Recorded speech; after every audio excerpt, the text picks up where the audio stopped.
Cordiales saludos del caso. Estamos ya listos para iniciar una nueva jornada, una nueva emisión, como siempre, de lunes a viernes de 6 a 7 a través de Destape Noticias y el enlace amigo www.destape.tv. Si estás camino a la universidad, saliendo de ella, camino al trabajo, en la combi, donde estés, a través de tu equipo celular puedes acceder en el Facebook www.destape.tv. Saludos como siempre a toda la gran comunidad nacional de internautas que nos siguen día a día a través de esta señal fraterna de nuestros amigos. Como siempre, los peruanos que están fuera del país, también un saludo muy especial. El día de hoy hemos invitado a un amigo, a un destacado profesional lambayecano que pasea su expertise profesional por el Perú y otras latitudes de Sudamérica también, y me refiero al economista Henry Flores. Él está con nosotros, él es coordinador nacional de Save the Children, una institución que él mismo nos va a contar de qué se trata, cuál es el trabajo, cuáles son los proyectos que desarrollan en el Perú, y bueno, no sin antes por supuesto saludarlo. Henry, ¿cómo estás? Buenas tardes. ¿Cómo estás, Edwin? Qué gusto poder saludar y poder vernos después de tiempo y poder platicar de la vida y de las cosas y los proyectos que en esta oportunidad estamos desarrollando, impulsando para la región y particularmente para el norte del país. Henry, efectivamente, bueno, amigos de mucho tiempo, eso es muy cierto, y justamente esta plática va a ser bastante amical, no sin antes, sin perder la objetividad obviamente del caso desde el punto de vista periodístico. Henry, Save the Children, ¿qué tipo de actividades desarrolla? ¿Cuál es el ámbito de trabajo que tiene en el Perú y también en el Ecuador? Porque tengo entendido que tú coordinas de manera binacional ese trabajo. Sí, primero saludar a todos los televidentes a través de estas redes de internet que nos pueden estar mirando. Segundo, señalar que mi cargo actualmente es de coordinador del programa de reducción de riesgos y emergencia para Perú y Ecuador de Save the Children. Save the Children es una organización que trabaja el tema de derechos en más de 120 países del mundo. En el Perú tiene más de 30 años trabajando y una de las cosas que hace Save the Children es impulsar el tema de la protección de los vulnerables, con énfasis en la niñez, en situaciones de desarrollo. Por lo tanto, trabajamos muchos proyectos del tema de protección, el tema de trata, el tema de salud, de educación, pero también SAVE trabaja el tema de reducción de riesgos. Y en el Perú, desde el 2012 venimos impulsando un programa de la reducción del riesgo en ámbitos urbanos, y este enfoque, esta mirada de planificar y trabajar con la comunidad lo hemos llevado al tema de las respuestas a las emergencias. Y ahora estamos en el norte del país, principalmente en Lambayeque, en Piura y en La Libertad, desarrollando una respuesta a las emergencias por el fenómeno, por el niño costero.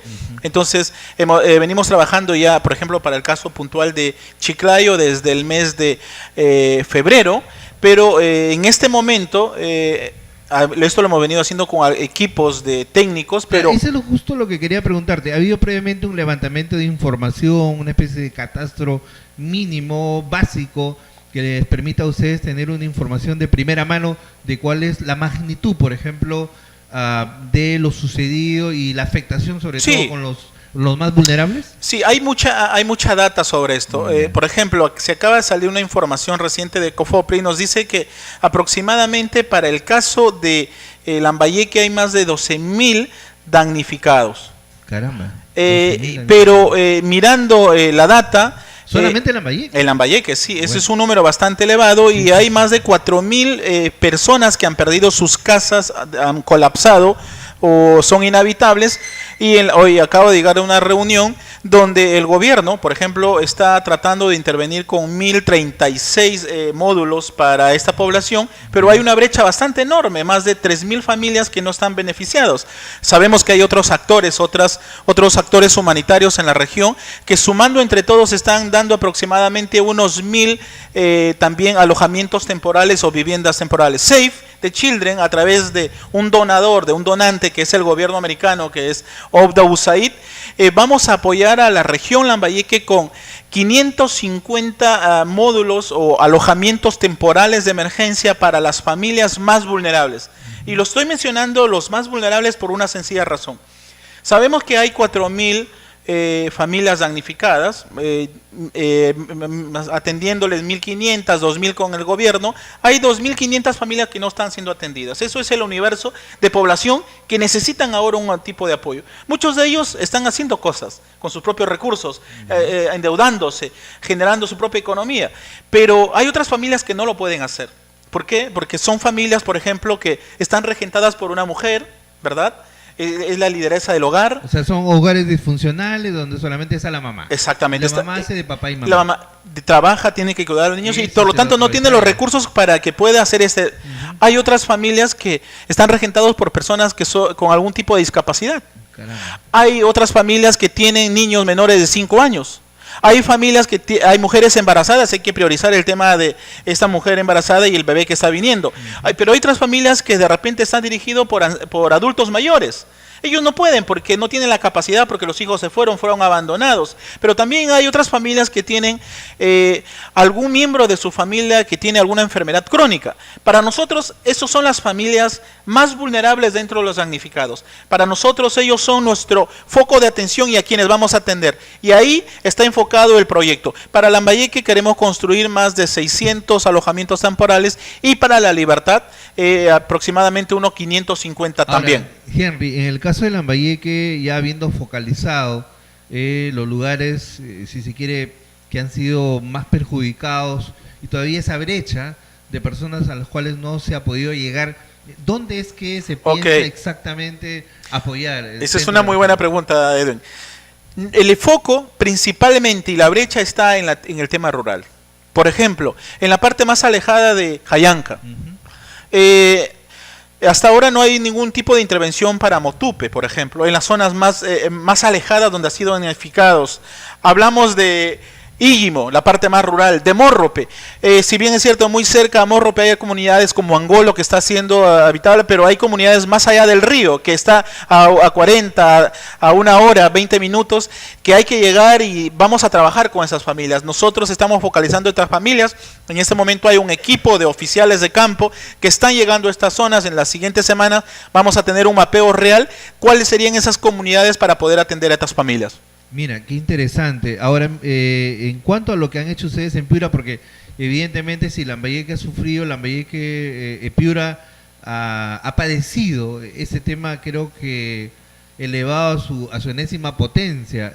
¿Cómo es que han trabajado el tema en Piura, donde la cosa ha sido mucho más dramática que en Lambayeque? Yo quisiera precisar algo. Mirando los números de manera más fría y más cauteloso, Lambayeque es la región que tiene mayor afectación en viviendas, si tiene viviendas colapsadas, inhabitables en mayor número que Piura y La Libertad, eso significa que tiene mayor cantidad de familias que han sido damnificadas. Claro, Piura, el número es menor, aproximadamente en 2.000 familias menos que Lambayeque, pero Piura sin duda ha tenido mucho la concentración porque hubo mucha gente desplazada, es decir, mucha gente que fue afectado en el Bajo Piura, en Curamori, en Catacao, en La Unión, salieron de esa zona porque es una zona demasiado bajo y el agua estuvo por casi una semana estancada y hubo muy difícil para bajar ese nivel de agua. Por lo tanto, muchas familias tuvieron que mudarse a albergues o a zonas de asentamientos de manera informal, por ejemplo, en Nuevo San Pedro, en Curamori, Nuevo Chato Chico, Nuevo Chato Grande. Entonces son comunidades donde tuvieron que moverse y nosotros estamos trabajando estamos beneficiando en Piura más de 2.500 familias. Un trabajo muy interesante, de una manera muy integral. Trabajamos el tema de gestión de albergue, el tema de alojamiento, trabajamos el tema de protección a través de espacios amigables en estos albergues, porque no había esta atención para los niños. Estaban ahí, se estaba pensando en dar un módulo, pero los niños no tenían un espacio donde jugar. Anteriormente en Chato Chico, por ejemplo, que era una zona muy baja, tenía por lo menos un pequeño jardín donde los niños jugar. Pero ahora en este albergue no había ni siquiera una sombra. Es decir, ellos estaban en una carpa, y imagínate a mediodía en el desierto de Piura.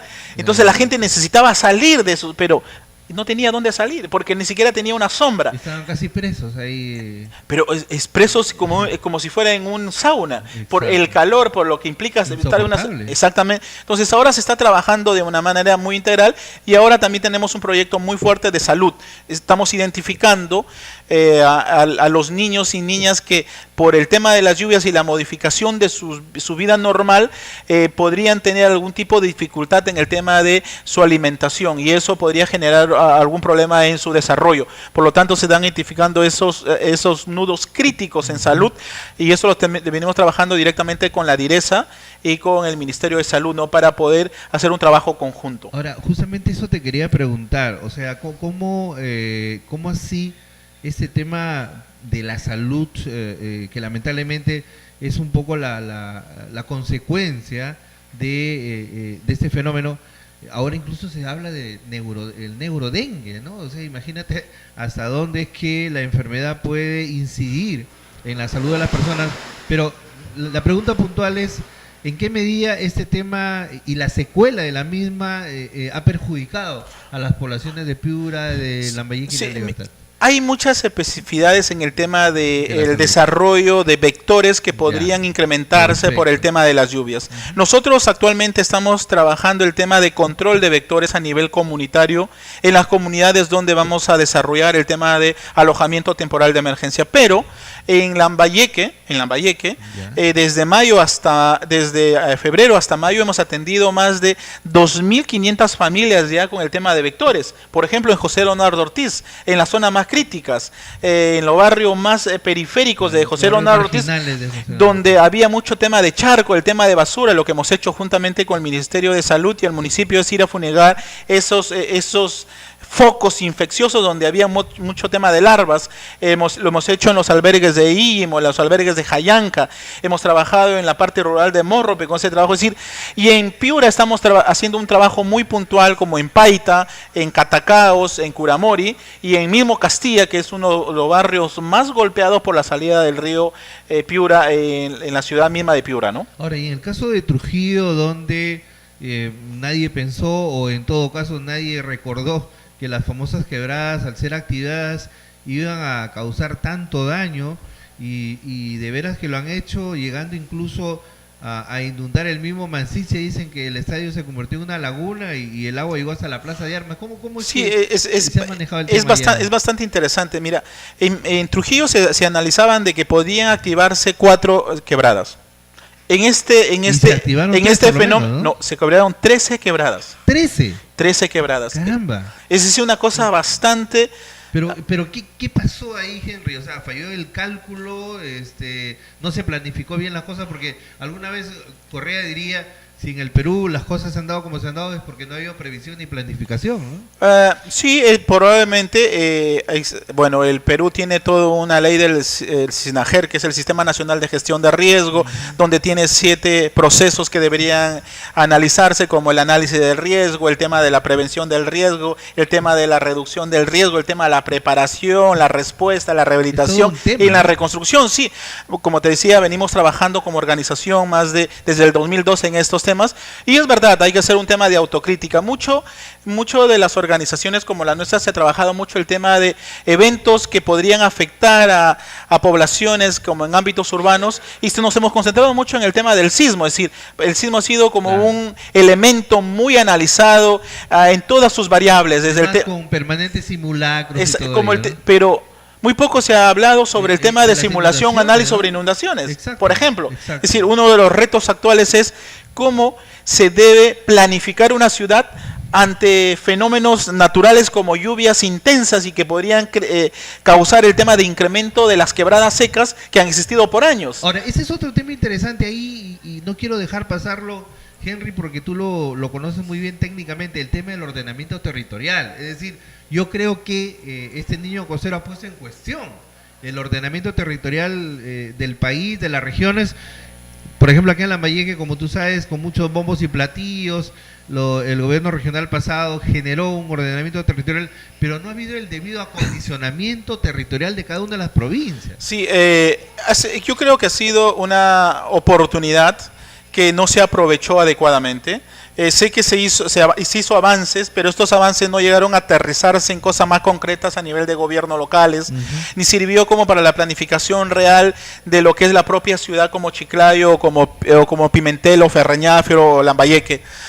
Pero creo que no, creo que hay la posibilidad de poder reconstruir adecuadamente una ciudad tan hermosa como Chiclayo. En ese instante se está planificando a través del Ministerio de Vivienda y a través, sé que del gobierno local de Chiclayo, el tema de la planificación para la ciudad de Chiclayo. Pero una de las cosas que he participado y he podido estar en algunos momentos donde creo que si no reconsideramos y ponemos como prioridad al ser humano, al ciudadano chiclayano, como el centro de la reconstrucción, o al morador de Jayanca, de Imo, de esos lugares más recónditos, más vulnerables y más alejados de la urbe, no lo ponemos como centro, como sujeto central del tema de la reconstrucción, vamos a caer en lo mismo de siempre hacer el tema de concreto, hacer en el tema de fierro, y va a ser una oportunidad desperdiciada. Yo creo que la mejor oportunidad ahora de pensar en que este tema de la reconstrucción debería priorizar al ser humano, al ciudadano chiclayano, lambayecano, para que a partir de esa mirada se pueda reconstruir, se pueda armar una nueva ciudad, ¿no? ¿Cómo está concibiendo Pablo de la Flor este tema de la llamada reconstrucción con cambios? ¿Qué es lo que ven ustedes? Mira, por lo que he leído, por lo que he escuchado, por lo que he podido participar en ciertos espacios, en este momento están planificando, están elaborando los proyectos de la reconstrucción. Así es. Yo tengo una experiencia de Pisco. Yo trabajé en Pisco en el tema de la reconstrucción. O sea, conoces muy bien ese tema. Conozco el proceso. Ya. Y uno de los errores de Pisco, ¿sabes cuál fue? Pensar en la ciudad y no pensar en el sujeto que vive en la ciudad. Caramba. Y el gran problema es que cuando vas a Pisco ahora, ves los mismos problemas y las mismas dificultades de accesibilidad, del tema de manejo del espacio público, del tema de transitabilidad o de movilidad urbana, como lo llaman otros. Es decir, los mismos errores, creo que si no se repiensa y se cambia la mirada, podría repetirse la historia de Pisco. Bueno, dicen que el que no aprende de sus errores del pasado los va a volver a repetir en el futuro, ¿no? Sí, entonces, mira, qué bueno que lo mencionas. Nosotros en este instante, dentro de ese proyecto que te hablaba, que es alojamiento temporal, agua y saneamiento para Lambayeque y La Libertad, uno de los componentes es que estamos sistematizando la respuesta del Estado a esta emergencia. Con una sencilla razón, es decir, ¿qué se hizo bien? ¿En qué se erró? ¿Y qué se podría mejorar para que los actores políticos, para que las políticas públicas respecto al tema de la gestión del riesgo, contemplando el tema de la planificación urbana, el desarrollo urbano, el tema del ordenamiento territorial, se pueda reconsiderar y se pueda replantear cosas ahora? Esa es la idea de esta sistematización de la respuesta del gobierno y los actores humanitarios a esta emergencia del niño costero. Hay gente que ha planteado también, a propósito de este terrible suceso que hemos vivido, un rediseño de las ciudades en el país, aprovechando justamente lo que ha pasado. ¿Tú crees que es pertinente eso? Mira, sí, yo creo, estoy trabajando como 6 años un enfoque que se llama el enfoque de barrio, o enfoque comunitario. Pero es algo tan sencillo en el sentido de que en el Perú ha existido mucho el análisis del riesgo desde el tema de lo físico, es decir, se estudia el peligro, pero cómo genera daño a la infraestructura, pero no se ha trabajado desde el tema, desde la sociedad civil. Y lo que está demostrado, y eso hay libros y mucha información, es que cuando hay un evento natural o un desastre, una emergencia, siempre impacta a las comunidades donde hay mayor cantidad de concentración poblacional urbana, es decir, las ciudades. Y no podemos cambiar el tema de las ciudades haciendo políticas que venga desde la parte, desde el gobierno, desde el ministerio, al gobierno regional, al gobierno provincial, al gobierno distrital, pero siempre se queda a nivel de distrital y nunca se piensa en la población. Y cuando hay una emergencia, quien responde es la población. Quien genera riesgos cada día construyendo sus casas en zonas de alto riesgo, construyendo de manera inadecuada sus viviendas, poniendo toda su platita de ahorros de años en una construcción, contratando al compadre que no ha sido capacitado para construir, poniéndose en un espacio, comprando un terreno a un traficante de terreno. Es decir, si no trabajamos el tema de la percepción del riesgo desde la población, para que la población sea consciente de que con cada acción que tome día a día está construyendo riesgo y está aumentando el riesgo de una determinada ciudad o un determinado barrio. Ahora, el tema de la corrupción, ya que lo has mencionado de manera periférica también, en esa parte del diálogo, tiene mucho que ver, porque acá en Chiclayo tú debes saber que la anterior administración municipal dio sendas licencias en materia de urbanismo, en materia de construcción. Imagínate que en Santa Victoria, que tú sabes, donde la napa freática llega a 30 centímetros, hay edificios de 10, de 12 pisos, hermano. O sea, eso es un escándalo. Leí reciente un libro de un compañero que se llamaba Reconstrucción, el tema de, se me fue el nombre, Reconstrucción y Coimas. Ah, bueno. Y esa es una cosa bien interesante, es decir, era reconstrucción, corrupción. Y estaba demostrado, y se habían hecho un análisis de que los procesos de reconstrucción estaban plagados de corrupción. Y era un momento clave para poder decir, oye, habría que pensar y remirar los procesos de reconstrucción para evitar que puedan existir más procesos de corrupción. Esto es una situación de emergencia, post-emergencia, pero eso puede suceder también en un tema de desarrollo. Y es verdad, o sea, mira, yo trabajo en Lima, en Lima Norte, que es en Caraballo, donde grupos de traficantes venden los cerros que no le pertenecen, y es una cosa, y cada vez lo venden y siguen subiendo mucho más al cerro, y lo que está demostrado es que... Y son mafias bien organizadas. Totalmente. Y lo que está pasando, Edwin, es que cada vez que la gente va construyendo en el cerro, por esta gente que supuestamente acondiciona los terrenos, pide las garantías desde el gobierno, porque hay ahí también una corruptela, porque para que lo den desde el gobierno local, el papel que le podría dar la autorización. Entonces, ¿qué se está haciendo? Se está generando más riesgo, porque la gente está subiendo más a la parte de ladera, donde el ángulo de construcción es mucho más amplio. Entonces, sus viviendas son cada vez menos seguras, más inseguras. Eso es lo que por lo tanto, mucho más precarias. Eso es lo que está pasando en las ciudades del norte del país. La gente sigue construyendo en zonas donde antes fueron quebradas secas. Villa El Sol, en Trujillo. En Trujillo. Es una quebrada seca. La gente ha construido dentro de una quebrada seca. Si la gente hubiera hecho un previo análisis diciendo, oye, esto es una quebrada seca, y lo que hay que enseñarle a esa gente es, si antes fue una quebrada seca, significa tarde o temprano va a volver a llover con la misma intensidad y el agua va a buscar su curso normal. Natural, por lo tanto, esta quebrada seca va a volverse un río en una situación, en una lluvia intensa. Y eso es lo que ha pasado. Ahora, por ejemplo, tú has dicho algo realmente sorprendente. Se pensó que se iban a activar solo 4 quebradas en Trujillo, al final se activaron 13. ¿Cómo fue posible todo esto? Bueno, hay muchos casos. Por ejemplo, en el caso chiclayano, hay drenes que lo han cerrado, por ejemplo. Sí, eso es realmente lo que ha pasado en Trujillo es lo mismo, es decir, zonas de cauces normales que tenían su ruta propia han sido cerrados para construir viviendas. Las aguas han tenido que tomar otras rutas, por lo tanto se han incrementado otras quebradas. Es decir, y las lluvias en este periodo han sido mucho más fuertes que el año 98, ¿no? 97 que fue. Definitivamente, o sea, nadie se esperaba un niño costero tan avasallador, ¿no? Pero bueno, ahora, históricamente sí se ha dado. El problema es que no hay una historia en esto, y si hay una historia nos olvidamos, o los documentos que existen sobre eso no son compartidos con la población en general. Es eso. Mira, yo tengo una ilustración bien interesante para Pisco. Eso lo pasó en Pisco. Pisco en el 2007, en agosto, el 15 de agosto del 2007, 2 semanas antes, el Ministerio, Naciones Unidas junto con el Ministerio de Vivienda hicieron un análisis de ciudades sostenibles. Hicieron todo un análisis de todo el tema de la vulnerabilidad para Pisco. 2 semanas antes del terremoto.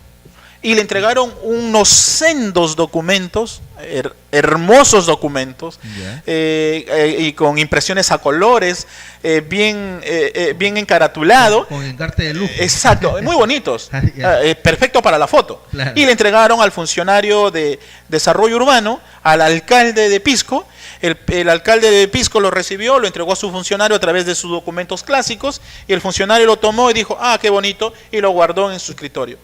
2 semanas vino el terremoto y el edificio, el Palacio Municipal cayó encima del escritorio tapando los estudios.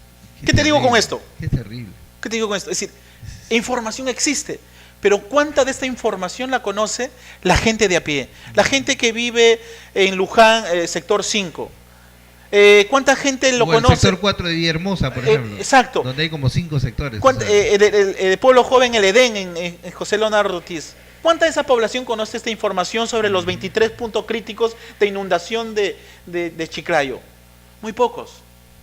Es decir, si no llegamos, si no creamos una conciencia en la población de que son vulnerables y de que ellos mismos pueden generar riesgo, las historias de desastre, las historias de damnificados se van a volver a repetir, y así como nosotros estamos hablando hoy, próximamente otros estarán hablando sobre la misma historia de lo que pasó. Pero yo creo que la sociedad civil, desde el periodismo, desde las autoridades, de los gestores políticos, tiene la posibilidad de seguir trabajando en una cultura de la prevención del riesgo. Es decir, información existe, la gente tiene que conocerla, la gente tiene que ser consciente de esto. No podemos seguir diciendo de que este es un desastre natural y le echamos la culpa a Dios. Sí, bueno, Dios, ¿qué vamos a hacer? Dios quiere que llueva. Está bien. Dios quiere que llueva y va a seguir lloviendo. Algunos dicen, ¿dónde estuvo Dios ese día? ¿No? Bueno, Dios siempre estuvo en el lugar que siempre ha estado, y siempre va a hacer que existan lluvias. El problema es que nosotros estamos construyendo.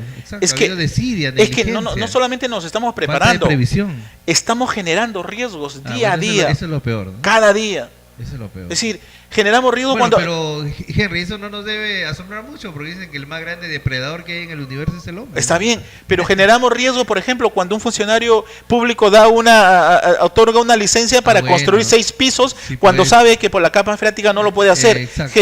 Generamos riesgos cuando una persona construye un piso más, no teniendo el permiso y no sabiendo si es una zona inundable o no inundable. Generamos riesgo cuando vamos a vivir a Miraflores, cuando sabemos que es una zona inundable. Es decir, nosotros los ciudadanos estamos generando riesgo, pero no somos conscientes y no somos preparados, y simplemente nos estamos preparando a un simulacro para responder pero no para prevenir o para reducir el riesgo. Es decir, nosotros, hemos estado hablando de varios temas, pero lo que queremos en este proceso de reconstrucción para las viviendas o alojamientos temporales de emergencia en la parte rural es decir a la población, oye, yo te voy a ayudar con esto, pero no lo voy a hacer en una zona donde hay un riesgo que no es mitigable, donde no puede hacer nada. Es decir, perfecto, te ayudo, pero lo voy a hacer en una zona donde sí puedas tú prevenir y hacer acciones para reducir el potencial riesgo a una posible inundación a futuro. Ahora, finalmente, Henry, para ir redondeando esta importante entrevista contigo, de acuerdo a la data que tú manejas, ¿cuáles son las probabilidades que este niño regrese en el corto o mediano plazo? Porque ya hay voces de gente que dice que esto se va a repetir con una fuerza mucho más inusitada. ¿Qué información tienes al respecto? Mira, a ver, aquí hay que ir a la data histórica y hay que ir al conocimiento de los expertos que analizan. Esto es casi un tema cíclico, ¿cierto? Exacto. O sea, el tema del fenómeno del niño es un tema cíclico. Así es. Un fenómeno como el niño costero es un tema, un evento atípico, es un tema típico, pero que se han dado. Por lo tanto, o sea, que no es la primera vez que se ha dado, exactamente, depende por ejemplo, Trujillo no es la primera vez que se han activado las quebradas y que por la avenida Miraflores, que es una de las avenidas importantes de Trujillo, el agua pues discurría como totalmente. Si fuera, pues, un río caudaloso. O sea, por ejemplo, ahora hay un documento que sale del análisis del EFEN, dice, hay probabilidades de que existan lluvias intensas entre el 2017 y el 2018. No están diciendo que es un fenómeno del niño, pero hay alta probabilidad de que ocurra. Se está monitoreando. Posiblemente pueda llover. Lo que hay que estar preparados para que cuando se dé esto evitemos más desgracias. Es decir, los fenómenos naturales se van a seguir dando, se van a seguir incrementando por todo el tema de cambio climático y los distintos factores, y que van sin duda a repercutir desfavorablemente para las poblaciones que están viviendo en mucha vulnerabilidad o en zonas de alto riesgo. Eso es clave, es decir, cuanto más vulnerable eres o cuanto más vivas en una zona de alto riesgo y no te preparas y no haces acciones para reducir ese riesgo, cualquier evento muy grave o grave que pueda existir va a repercutir directamente en tus bienes o en tu propia infraestructura, ¿no? Bueno, Henry, te agradecemos mucho por estar con nosotros. Esperemos pues estar en contacto siempre, porque en realidad ustedes como especialistas en el tema y tú como coordinador nacional de Save the Children nos vas a mantener informado de todo este tema, que en realidad, como tú dices, deberíamos sensibilizar a la población a efectos de que no repitamos otra vez esa situación insostenible, ¿no? Sí, que mira, hasta ahora estamos viviendo. Que bueno, quiero aprovechar adelante, Henry. Sin duda pueden estar viendo jóvenes, vamos a requerir a algunos jóvenes voluntarios temáticos, es decir, jóvenes que estudian arquitectura, jóvenes que estudian ingeniería, vamos a requerir su apoyo para trabajar con estas familias en estas zonas, para poder capacitar y para poder hacer ¿Cómo es esa convocatoria? ¿Dónde tendrían que inscribirse? Sería bueno que lo digas. Sí, vamos a hacer una convocatoria a través de medios, a través de la televisión, de Destape TV, por supuesto. Por supuesto, a través de diarios. Y la próxima semana voy a tener una reunión con todos los decanos de los colegios de arquitectura e ingeniería de esta región, para poder explicarles el proyecto y para poder hacer alianzas, para poder contar con sus estudiantes para este proceso. Vamos a necesitar un número bastante grande. Este proyecto dura 6 meses para construir 550 viviendas, entonces es un reto bastante enorme. O sea, quiere decir que se va a requerir el trabajo voluntario de chicos de arquitectura y de ingeniería. Así es, porque vamos a hacer, cada espacio amigable va a tener una letrina básica de caída libre, y va a haber también trabajos de tema de promoción de la higiene, agua segura, y van a generar trabajo también con eso, ¿no? Claro, obviamente. Por supuesto. Por ejemplo, vamos a capacitar a maestros constructores de cada zona, y muchos de ellos serán contratados para ayudar en la construcción de lo más vulnerable. Incluso muchos de ellos son personas que han sido damnificadas. Totalmente, la idea es de esa manera reactivar la propia economía de las propias comunidades y de la propia gente damnificada. Excelente trabajo que hace Save the Children en el Perú. Yo te felicito como amigo en primer lugar, y como profesional, como ciudadano, como leonardino que eres, y que bueno, ahora paseas tu expertise, como hemos dicho en un principio, por todo el país y de manera binacional también. Y bueno, pues que sigan los éxitos, Henry. No, gracias. Sí, sin duda la idea es poder atender a estas 1100 familias damnificadas por este fenómeno que ocurrió por el niño costero, y la idea es hacerlo lo más pronto posible de manera muy transparente. Y yo creo que es importante esto. SAFE plantea crear comités de transparencia por cada comunidad donde trabajemos. La idea es que la población sepa cómo lo va a hacer, qué tiempo va a tomar, quién lo va a hacer y cuál es el costo. ¿Y cuánto se va a invertir? Exactamente, es la mejor manera de poder transparentar nuestras intervenciones. Me parece muy bien, Henry. Muchísimas gracias por tu presencia.